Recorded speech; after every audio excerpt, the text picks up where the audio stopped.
आलू भी बराबर के, खूब सर पर 2 थैलियां 10-10 किलो की लेकर जा रहा है। वहां गया, भोजन पकाया, भोजन बनाया और फिर सोचा कि हो सकता है 4 आ जाए, तो चारों को ही निमंत्रण दिया।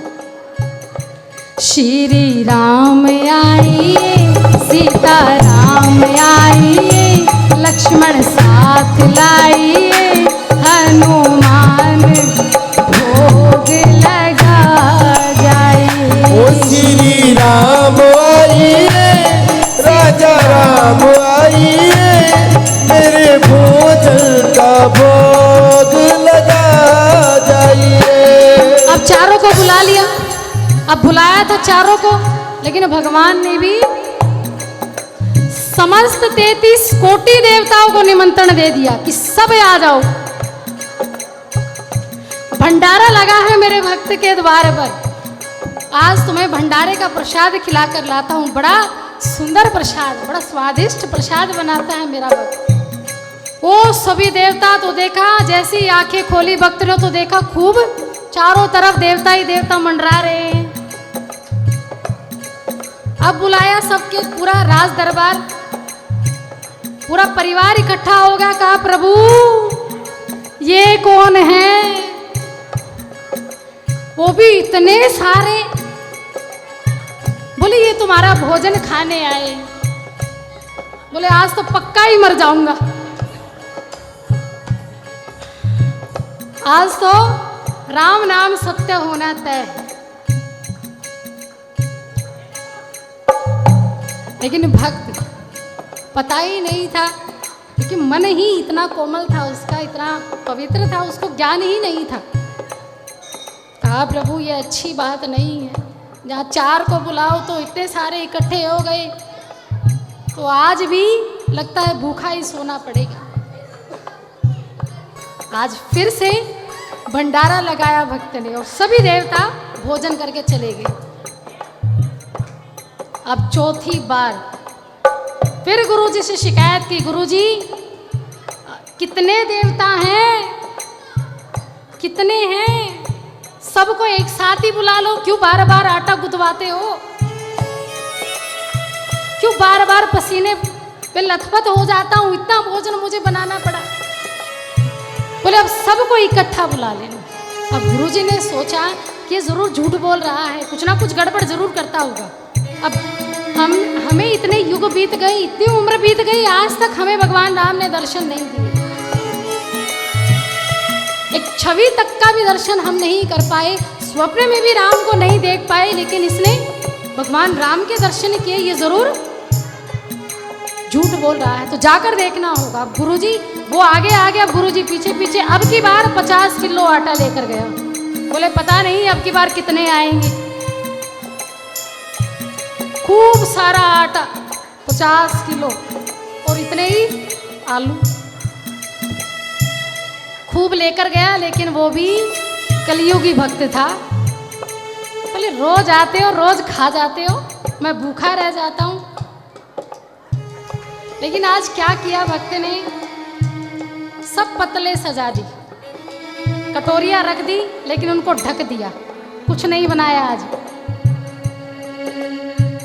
ढक दिया और फिर से पुकारा, श्री राम आइए, सीता राम आइए, मेरे भोजन का भोग लगा जाइए। ओ श्री राम आइए, राजा राम आइए, मेरे भोजन का भोग लगा जाइए। श्री राम आइए, सीता राम आइए, मेरे भोजन का भोग लगा जाइए। श्री राम आइए, राजा राम आइए, मेरे भोजन का भोग लगा जाइए।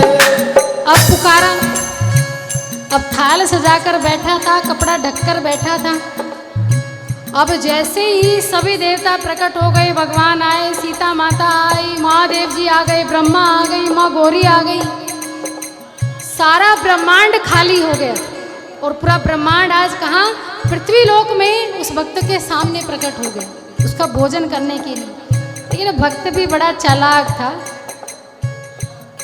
अब आए हो, आज तो मैंने भोजन बनाया ही नहीं, क्या खाओगे? लेकिन आज तुम सब भोजन बनाओगे और खुद भी खाओगे और मुझे भी खिलाओगे। क्या कहा भक्त ने कि आज तुम सब भोजन बनाओगे, खुद भी खाओगे और मुझे भी बैठकर खिलाओगे। आज तक मैंने खिलाया है ना, लेकिन आज तुम मुझे जिमाओगे। भगवान श्री राम ने जैसे ही उसकी निर्मलता को देखा तो मंत्र मुग्ध हो गए। तेरे जैसे भक्त अगर मुझे मिल जाए तो इस भगवान को ये पूरी सृष्टि जानने लग जाए, इसकी कृपा पात्र हर व्यक्ति बन जाए। वहां देखा तो भगवान राम ने सबको आदेश दे दिया। भगवान हनुमान जी महाराज को कहा कि जाओ लकड़ियां बीन कर लाओ। लक्ष्मण जी को कहा कि चूल्हा जलाने का कोशिश करो, प्रयास करो। अब लक्ष्मण जी ने कहा कि भैया चूल्हा जलाना नहीं आता। बोले भोजन करवाना पड़ेगा। तब तो बड़ी उंगली चाट चाट कर भोजन खा रहे थे, आज खुद बनाने की बारी आ रही है तो कह रहे चूल्हा जलाना नहीं आता। जैसे भी जलाओ जलाओ। भरत जी को कहा कि तुम आटा गूंदो, 50 किलो आटा है। अब भरत जी बेचारे आटा गूंथने लगे। माता सीता ने कढ़ाई चढ़ाई, सब्जी काटने लगी और सभी देवी देवताओं ने मिलकर भोजन बनाया और सभी देवी देवताओं ने देखे आज अकेले भक्त को जिमाया। किसको जिमाया? एकमात्र अकेले भक्त को। भगवान श्री राम ने आसन दिया, कहा बैठ जाओ, हम तुम्हें भोजन करवाएंगे। माता जानकी के हाथों के भोजन के लिए सब तरसते। जब वो भोजन बनाती है रसोई घर में तो उसकी सुगंध दूर दूर तक फैल जाती। पूरा ब्रह्मांड खाली हो गया था उस भक्त के माध्यम से। पूरा ब्रह्मांड, कोई भी देवी देवता ऊपर नहीं था, सब पृथ्वी लोक पर आ गए थे। माता सीता भक्त को भोजन करवाने लगी, भोजन खिलाने लगी, भोजन परोसने लगी तो सभी देवता भोजन बना रहे थे। अब वो पंडित थे, जो गुरुजी थे, उनके पंडित जी थे, वो आए, वो वृक्ष के पीछे छिपकर ये दृश्य देख रहे थे।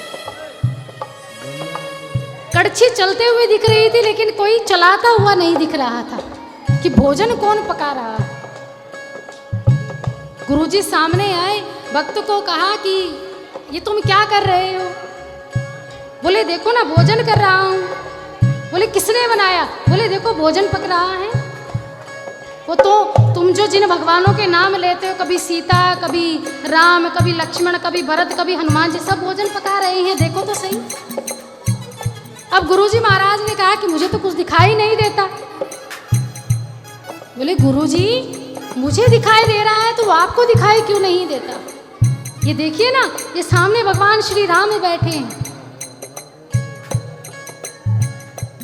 गुरुजी की आंखों में आंसू आ गए। सच कहते हैं कि वो सच्चिदानंद भक्त वत्सल हैं। वो किस पर रीझ जाए, किस पर अपनी दया दृष्टि डाल दे, वो केवल वही जानता है। ये हम सोच भी नहीं सकते। धन्य है तुम्हारे जैसे भक्त कि जिसने भगवान को भी काम पर लगा दिया। कि मेरी वो दृष्टि नहीं है, क्योंकि ये दृष्टि भले ही फूट जाए, इस दृष्टि का कोई लाभ नहीं, कोई फायदा नहीं है। अगर ये अंतर्दृष्टि है, ये अंतर मन की दृष्टि है, तो इन आंखों की कोई जरूरत नहीं। और ये उसे मन की आंखें थी उस भक्त के पास, जिस आंखों से उन्होंने भगवान को देखा था, जो दिख रहे थे। लेकिन गुरुजी की आंखें ये थी। कितनी ही भजन किए हों, कितने भी नाम स्मरण उसने किए हों, लेकिन आज तक वो इन मन के विकारों को दूर करके इन चक्षुओं को खोल नहीं पाई। वो गुरु जो भक्त को राह दिखाते हैं, लेकिन आज एक शिष्य ने गुरु को राह दिखाई।